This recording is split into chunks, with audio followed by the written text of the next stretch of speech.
Hello students, मैं class 10 mathematical series की तीसरी वीडियो लेकर आया हूँ। इससे पहले दो वीडियो में आपने देखा था रैशनल नंबर और इरेशनल नंबर्स क्या होते हैं, और उसके बाद हमने बताया था यूक्लिड्स डिवीजन लेमा, किस तरह से हम उसकी डेफिनेशन देखते हैं और किस तरह से उसको न्यूमेरिकल सॉल्व करते हैं।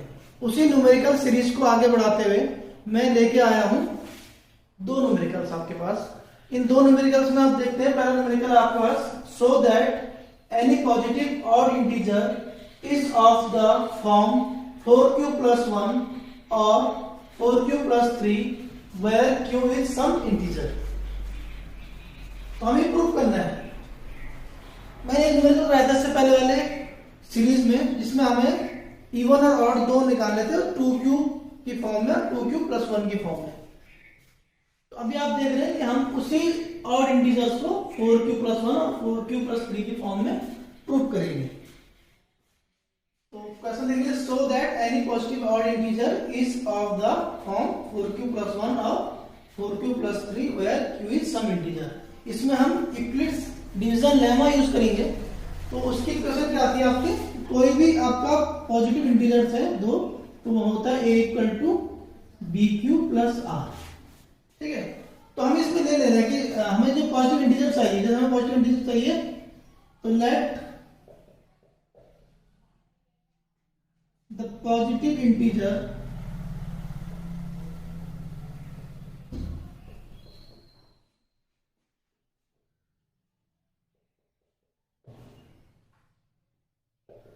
इज ए ले लिया हमने।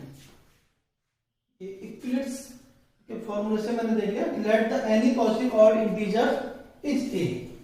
अब b कितना लेंगे, हमें पता है अगर हमें 2q + 1 प्रूव करना है तो b2 लेंगे, हमें 4q + 1 प्रूव करना है तो b हम ले लेंगे 4। और आपकी क्वेश्चन हो जाएगी a = 4q + r।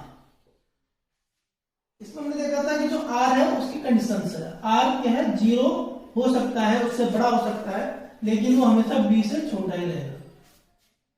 तो अब यहाँ पे आप देखते हैं कि जो b है आपका वो 4 है, तो जो r है उसकी कंडीशन क्या है कि 0 से बड़ा होगा और 4 से छोटा रहेगा। तो r के पास कितनी कंडीशंस आपके पास बच रही, देखो इफ r हो सकता है या तो 0, या तो r1 हो सकता है या r2 हो सकता है, इनमें से कोई एक ही होगा। ठीक है, तो r1 हो सकता है, 2 हो सकता है और r3 भी हो सकता है। ठीक है, लेकिन 4 नहीं हो सकता, 4 से कम होगा हमसे। तो इफ r = 0, अगर r 0 है तो a की वैल्यू क्या होगी उस केस के लिए, 4q होगी।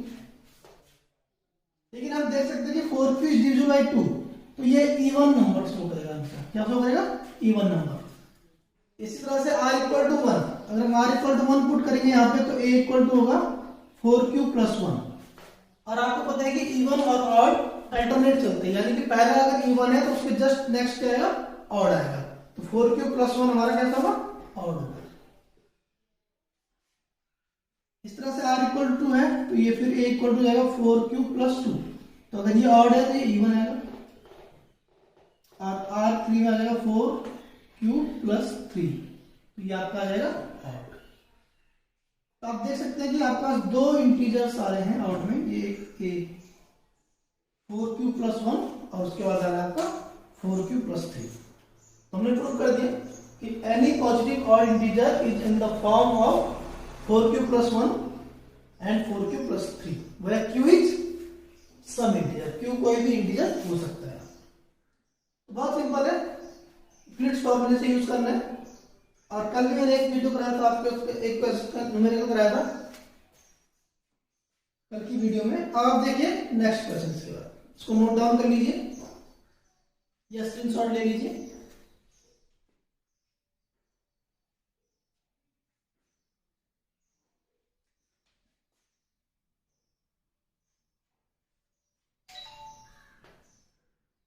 इसी का नेक्स्ट क्वेश्चन हम देखते हैं इसमें, so that n² - 1 is divisible by 8 if n is an odd positive integer. So that n² - 1 is divisible by 8 if n is an odd positive integer. तो n एक odd positive integer होना चाहिए। इससे पहले हम यहीं से इस न्यूमेरिकल को यूज करेंगे। इसमें हमें क्या बोला गया ऑड पॉजिटिव इंटीजर किस फॉर्म में हो सकते हैं? 4q + 1 फॉर्म में हो सकते हैं और 4q + 3 फॉर्म में हो सकते हैं।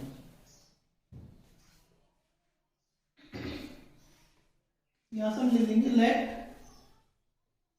n = 4q + 1 और दोनों बता दो ना, n = 4q + 3। ठीक है, इस ऑड पॉजिटिव इंटीजर।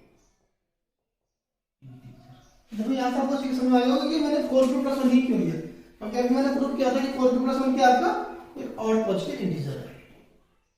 तो पहले हम केस 1 देख लेते हैं। ये केस 1 है।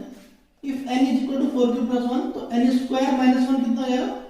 ये जाएगा 4q + 1² - 1। ये आपका न्यूमेरिकल है, इसको हम सॉल्व करें।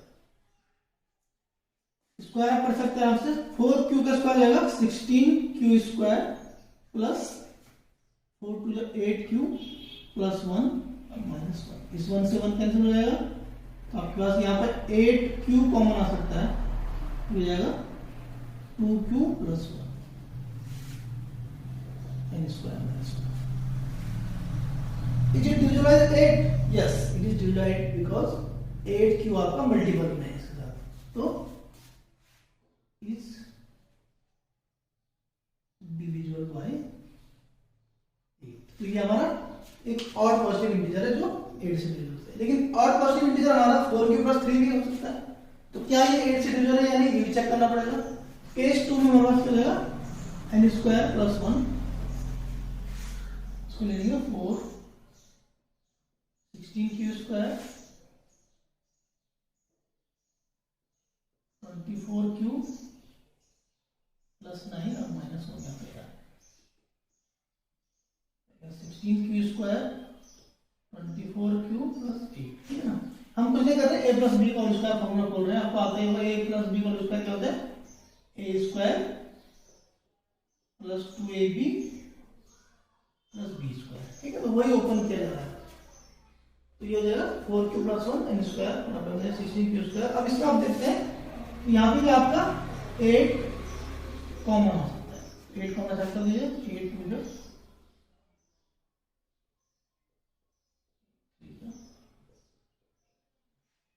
it is also divisible by 8।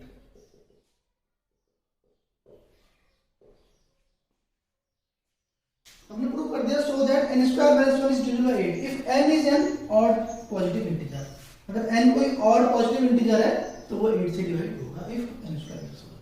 आप चेक भी कर सकते हैं, n की कोई भी वैल्यू रख सकते हैं उसमें। तो देखो q तो कोई भी इंटीजर हो सकता है, पहले बताया था कि 4q + 1 q अगर आप यहाँ पे 1 लेते हैं, n = आपका आ जाएगा 5, तो n² - 1 कितना जाएगा? 5 का स्क्वायर 25 - 1 यानी कि 24, जो कि 8 से डिवाइड। इसके बाद आप जितने भी ले सकते हैं, n की जगह q की जगह 2 ले सकते हैं, 3 ले सकते हैं, 0 नहीं लेना, क्योंकि वो हमने पहले बोला कि सम इंटीजर आपका है, तो इंटीजर में हम इसी को लेंगे। ठीक है, तो ये प्रूव हो गया यहाँ पे, so that n² - 1 is divisible by 8 if n is an odd positive integer। Note down कर लीजिए।